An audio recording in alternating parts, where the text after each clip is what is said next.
Yeah, I've been somewhat of a Cassandra for quite a while, where people would, I would tell people, like, we should really be concerned about AI. They'd be like, what are you talking about? Like, they've never really had any experience with AI. But since I was immersed in technology, I have been immersed in technology for a long time, I could see it coming.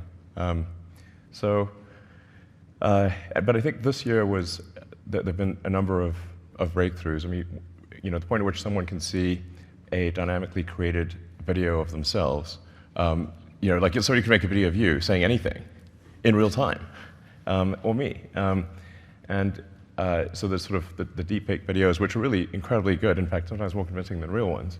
And deep real. And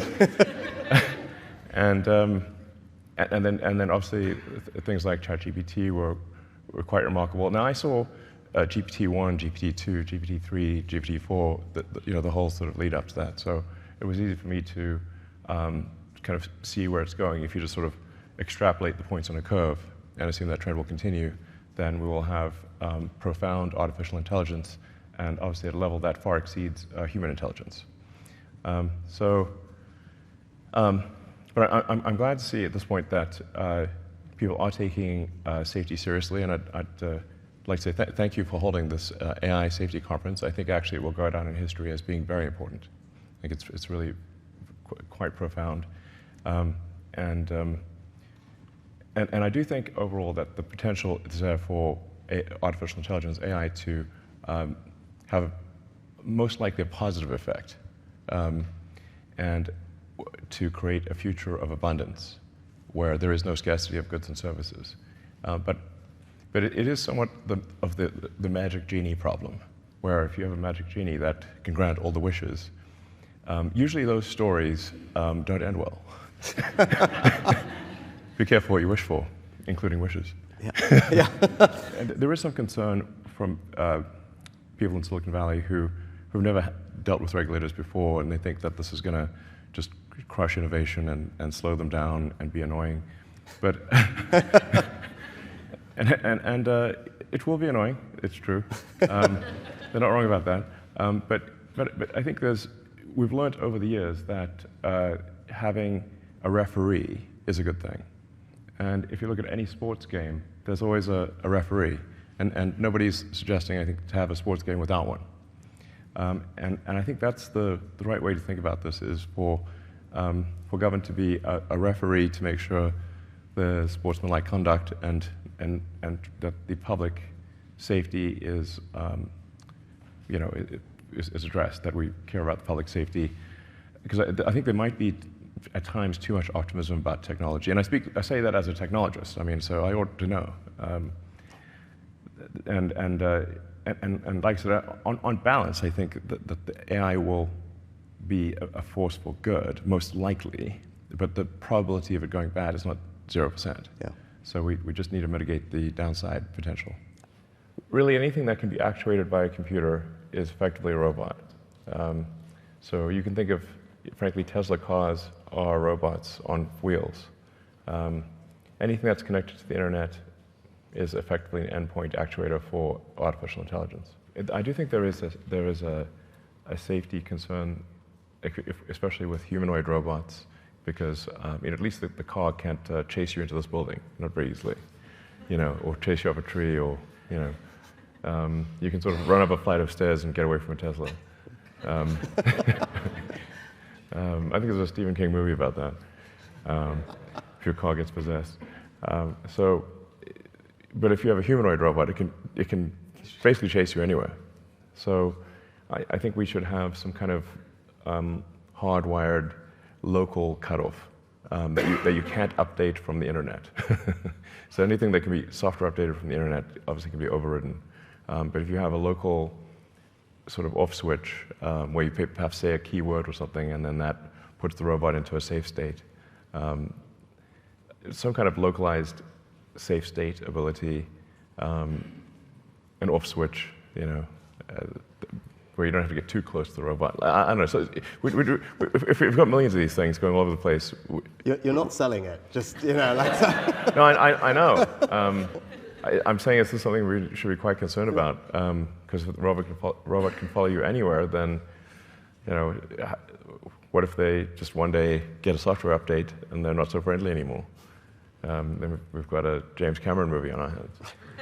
What would your kind of observation be on AI and the impact on labor markets and people's jobs, and how they should feel about that as they think about this? Well, I think we are seeing the most disruptive force in history here.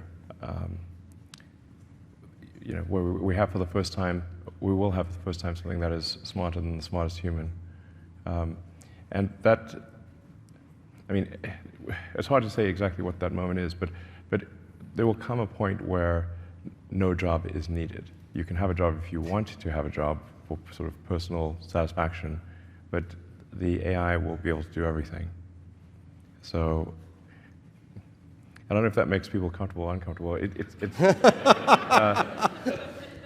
That's why I say if you wish for a magic genie, that gives you any wishes you want, and there's no limit. You don't have this three wish limit nonsense. You just have as many wishes as you want. It's both good and bad.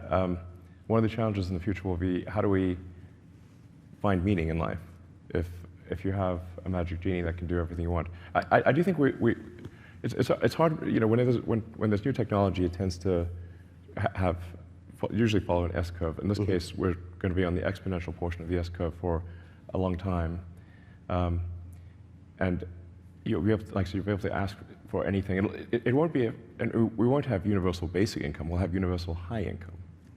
So in some sense, it'll be somewhat of a leveler or an equalizer, because really, I think everyone will have access to this magic genie, and you'll be able to ask any question. It'll certainly be good for education. It'll be the best tutor you could, and the most patient tutor. Sit there all day. But there will be no shortage of goods and services. We'll be an age of abundance. I'm someone who believes work gives you meaning. Right? I Right. talk a lot about that as leader. I think work is a good thing. It gives people purpose in their lives. And if you then remove a large chunk of that, what does that mean? And where do you get that? Yeah. Where do you get that drive, that motivation, that purpose? I mean, you were talking about it. You work a lot of hours. I do. As I was mentioning when we were talking earlier, I have to somewhat engage in deliberate suspension of disbelief. Because if I'm putting so much blood, sweat, and tears into a work project and burning the 3 a.m. oil, then I'm like, wait, why am I doing this? I can just wait for the AI to do it. I'm just lashing myself for no reason. Yeah. I must be a glutton for punishment or something. We call Demis and tell him to hurry up, and then you can have a holiday, right? That's the plan. Yeah, no, it's a tricky thing, because I think part of our job is to make sure that we can navigate to that very, I think, largely positive place that you're describing. It is, I think, and help largely help people positive, yeah. through it between now and then, because these things bring a lot about a change in the labor market, as we've seen. Yeah, I think it probably is generally a good thing, because there are a lot of jobs that are uncomfortable or dangerous or sort of tedious, and the computer will have no problem doing that. Be happy to do that all day long. So, it's fun to cook food, but it's not that fun to wash the dishes. But the computer is perfectly happy to wash dishes. And I guess there is, we still have sports like where humans compete in like the Olympics, and obviously a machine can go faster than any human, but we still have humans race against each other, and have these sports competitions against each other, where even though the machines are better, they're still, I guess, competing to see who can be the best human at something. Yeah. And people do find fulfillment in that. Yeah. So I guess that's perhaps a good example of how even when machines are faster than us, stronger than us, We still find a way. we still enjoy competing against other humans to at least see who's the best human. Yeah. That's a good analogy. And we've been talking a lot about managing the risks. Just before we move on and finish on AI, is just talk a little bit about the opportunities. You're engaged in lots of different companies, Neuralink being an obvious one, which is doing some exciting stuff. You touched on the thing that I'm probably most excited about, which is in education. Yeah. And I think many people will have seen Sal Khan's video from earlier this year, his TED Talk about, as you talked about, it's like a personal tutor. Yeah, personal tutor, an amazing personal tutor. An amazing personal tutor, and we know the difference in learning having that personalized tutor is incredible compared to classroom learning. So if you can have every child have a personal tutor specifically for them that then just evolves with them over time, that could be extraordinary. And so that, for me, I look at that, I think, gosh, that is within reach at this point, and that's one of the benefits I'm most excited about. Like, when you look at the landscape of things that you see as possible, what is it that you are particularly excited about? I think certainly AI tutors are going to be amazing. Perhaps already are. I think there's also perhaps companionship, which may seem odd, because how can the computer really be your friend? But if you have an AI that has memory, and remembers all of your interactions, and has read you can say, like, give it permission to read everything you've ever done. So it really will know you better than anyone, perhaps even yourself. And where you can talk to it every day, and those conversations build upon each other, you will actually have a great friend. As long as that friend can stay your friend and not get turned off or something. Don't turn off my friend.